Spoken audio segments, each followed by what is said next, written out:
Hello दोस्तों, मैं आ गया फिर से एक नए वीडियो के साथ अपने ही यूट्यूब चैनल पर शशांक मिश्रा एजुकेशन सेंटर पर। तो मेरे दोस्तों, आपका हार्दिक स्वागत है इस चैनल पर। यहाँ आज हम पढ़ने जो वाले हैं वो बहुत अच्छा और इम्पॉर्टेंट टॉपिक है, और ये लास्ट टॉपिक भी है हमारे नेशनल इनकम के एग्रीगेट्स का, जो छोटे छोटे टॉपिक्स हम पढ़ रहे हैं। तो यहाँ आज हम क्या पढ़ेंगे?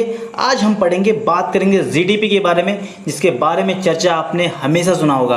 तो सबसे पहले हम अपने देश भारत की बात करते हैं। तो जो भारत देश का जो इकोनॉमी है वो डेवलपिंग मार्केट इकोनॉमी है, तो जिसे हम जानते हैं किस टाइप की इकोनॉमी है भारत की। और ये वर्ल्ड का फिफ्थ लार्जेस्ट इकोनॉमी है बाय नॉमिनल जीडीपी, और थर्ड लार्जेस्ट इकोनॉमी है bye purchasing power parity. Okay, तो आप शायद सुने होंगे कभी, जिसे पीपीपी मॉडल बोलते हैं। तो आगे हम थोड़ा सा और जान जाते हैं। आज हमें पढ़ना क्या है? जीडीपी के टाइप्स पढ़ने हैं, बट फिर भी मैं आपको आज थोड़ी सी बेसिक बताऊंगा कि जीडीपी क्या होती है। आपने अगर इसके बारे में और भी जानना है तो आप नीचे डिस्क्रिप्शन में बॉक्स में आपको बहुत सारे लिंक दिए हुए हैं मेरे सारे चैप्टर्स के, आप उसे जान सकते हो और समझ सकते हो। तो जल्दी से मैं स्टार्ट करता हूं आपको जीडीपी के बारे में बताने के लिए। तो जीडीपी को नॉर्मली हम हिंदी में जो बोलते हैं सकल घरेलू उत्पाद के नाम से जानते हैं, ठीक है। उसके बाद ये होता क्या है, तो किसी भी तय समय सीमा में, जैसे कि आप एक साल ले लीजिए, किसी भी देश या अर्थव्यवस्था में तैयार होने वाले जो प्रोडक्ट्स हैं, जो उत्पाद हैं, या जो सर्विसेज हैं, जिसे आप सेवा कहते हो, को अगर हम मिला लेते हैं तो उसकी कीमत मार्केट के हिसाब से जो भी कुछ लगा दिया जाए तो उसे ही देश की अर्थव्यवस्था की जीडीपी या ग्रॉस डोमेस्टिक प्रोडक्ट कहते हैं। मतलब उस साल में कितना भी प्रोडक्शन हुआ है, आप एक तरह से आसानी समझ लो, कितना भी प्रोडक्शन हुआ उसकी मार्केट वैल्यू क्या है, फाइनल गुड्स और सर्विसेज की। फिर आगे बात करते हैं, जीडीपी में हम सिर्फ घरेलू यानी कि डोमेस्टिक सामान को ही गिना करते हैं। मतलब जो चीज़ें हमारे देश में ही बनी होती हैं, सिर्फ वही वैल्यू जीडीपी में ऐड की जाएंगी। तो आगे हम जल्दी से शुरुआत करते हैं इसके टाइप्स के बारे में। तो पहला क्या है? नॉमिनल जीडीपी, ठीक है। अभी क्या है, जो अब मैं पहले थोड़ा सा इसके बारे में बता देता हूं कि नॉमिनल जीडीपी क्या होती है। तो ये जो नॉमिनल जीडीपी होती है, हम जब हम जीडीपी को प्रेजेंट मार्केट प्राइस पर इवेल्युएट करते हैं तो ये नॉमिनल जीडीपी कहलाती है, ठीक है। अब आगे हम पढ़ते हैं तो और सीखेंगे। तो जीडीपी में B estimated at current prices और कांस्टेंट प्राइसेस, ठीक है। तो जीडीपी को हम कैसे एस्टिमेट करते हैं? या तो करेंट प्राइस पे या फिर कांस्टेंट प्राइसेस पे, ठीक है। Estimation of GDP at current price is called nominal GDP. तो जो करंट प्राइस है, मतलब करंट मार्केट प्राइस है क्या, उस पर हम जो एस्टिमेशन करते हैं जीडीपी का, वो नॉमिनल कहलाता है। और जब कांस्टेंट प्राइस पे करते हैं तो रियल जीडीपी कहलाता है। आगे देखते हैं नॉमिनल जीडीपी क्या है। GDP at current prices is the market value of the final goods and services produced within the domestic territory of a country during an accounting year। तो किसी भी साल में जो भी कुछ मार्केट वैल्यू, इसका जो भी कुछ फाइनल गुड्स और सर्विसेज हैं प्रोड्यूस हुए हैं, उसकी जो भी मार्केट वैल्यू होगी वो क्या होगी? हमारी नॉमिनल जीडीपी होगी। कैसे एस्टिमेट करेंगे? अगर इसको हम एस्टिमेट करते हैं करंट ईयर प्राइस पर तब, ठीक है, तभी नॉमिनल होगी। Current year price are the prices prevailing during the year of estimation. मतलब जो जिस ईयर पे हम इसका एस्टिमेशन कर रहे हैं तो उसी ईयर की जो प्राइसेस होंगी वो क्या कहलाएंगी? करंट ईयर प्राइस, ठीक है। मतलब आप यहाँ पे देख सकते हैं नॉमिनल जीडीपी क्या है? Q into P. तो Q क्या है? जो क्वांटिटी है किस चीज़ की? फाइनल गुड्स और सर्विसेज की, जो उस अकाउंटिंग ईयर में प्रोड्यूस हुआ है, into P. P means prices हैं प्रिवेलिंग ड्यूरिंग द अकाउंटिंग है, तो उस साल में उस चीज़ की जो भी प्राइसेस हैं। थोड़ा सा और इसको समझ लेते हैं, क्योंकि इस पे थोड़ा सा समझेंगे तो आगे जो रियल जीडीपी के बारे में पढ़ेंगे तो वो और आसानी से समझ में आ जाएगा। अब देखिए, जो नॉर्मल जीडीपी है, तो मतलब जीडीपी को जो प्रेजेंट मार्केट प्राइस पर इवेल्युएट करते हैं तो क्या हो गया? नॉमिनल जीडीपी हो गई।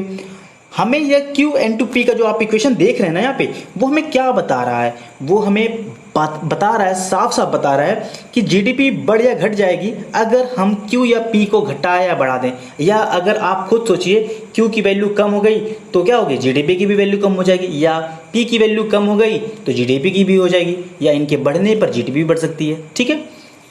तो थोड़ा सा और इसको टेक्निकली समझते हैं। तो Q इंटू पी का जो इक्वेशन है वो आपको ये बता रहा है कि क्वांटिटी या प्राइस किसी एक के घटने या बढ़ने से जीडीपी घट या बढ़ सकती है। तो ठीक है ना। फिर आगे क्या है, यदि केवल Q के सिर्फ मतलब क्वांटिटी, मतलब कि आपने उस ईयर में कितना ज़्यादा प्रोड्यूस किया है, प्रोडक्शन ज़्यादा बढ़ी है, समझने की कोशिश कीजिएगा कि प्रोडक्शन ज़्यादा बढ़ी है, तो Q के अगर बढ़ने से जीडीपी बढ़ती है तो ये रियल इंक्रीज कहलाएगा। किस में कहलाएगा? जीडीपी में रियल इंक्रीज होता है। ठीक है। अगर पी के बढ़ने से जीडीपी बढ़ती है तो क्या होगा? ये मॉनेटरी इंक्रीज कहलाएगा। ठीक है।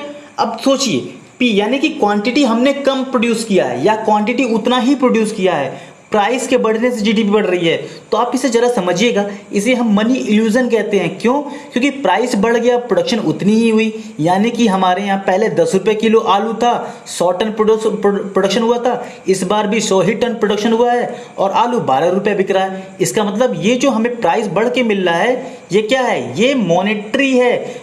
मॉनेटरी जो इंक्रीज है ये एक मनी इल्यूजन है। तो ये एक तरह से इन्फ्लेशन इंक्रीज कहलाएगा। ये इन्फ्लेशन की वजह से हो रहा है। तो ये एक तरह से इल्यूजन, मनी इल्यूजन के नाम से हम इसे जानते हैं। ये रियल टाइम में इंक्रीज थोड़ी हुआ। रियल टाइम में जीडीपी का जो हमने पढ़ा था कि जो प्रोडक्शन से ज़्यादा, समझ गए, ज़्यादा तौर पे कि प्रोडक्शन ज़्यादा से ज़्यादा होगा तो हमारी जीडीपी ज़्यादा बढ़ेगी। ठीक है। वैसे मतलब आपको और नॉर्मली थोड़ा सा समझाते हैं। जो प्रैक्टिकली आपने सुना होगा ना कि कहते हैं 2% बढ़ गए, 3% बढ़ गए, तो ये क्या बढ़ती हैं? तो जो करंट ईयर प्राइस थी मैं बता रहा हूँ। अब जैसे मान लीजिए कि इस समय करंट ईयर में क्या प्राइस बढ़ जाती है, उस हिसाब से हम जीडीपी की इंक्रीज समझ लेते हैं। जैसे 2019 में क्वांटिटी 100 क्वांटिटी कोई सी चीज़ की प्रोड्यूस हुआ था, प्राइस क्या थी? 10 रुपये थी, जीडीपी हमारी 1000 की थी। 2020 में क्या, क्वांटिटी बढ़ गई 120, प्राइस बढ़ गया 120, अब हमारी जीडीपी 1440 हो गई। तो देखिए यहाँ पे क्वांटिटी भी बढ़ा, प्राइस भी बढ़ा, तो जीडीपी बढ़ गई। तो जीडीपी हमारी लगभग में 4.4% से बढ़ गई। लेकिन अगर ये क्वांटिटी नहीं बढ़ती, प्राइस ही बढ़ता, तो इट मीन्स कि ये कहीं ना कहीं ये इन्फ्लेशन का अटैच रहता ना। आगे अब सीखते हैं रियल जीडीपी क्या है।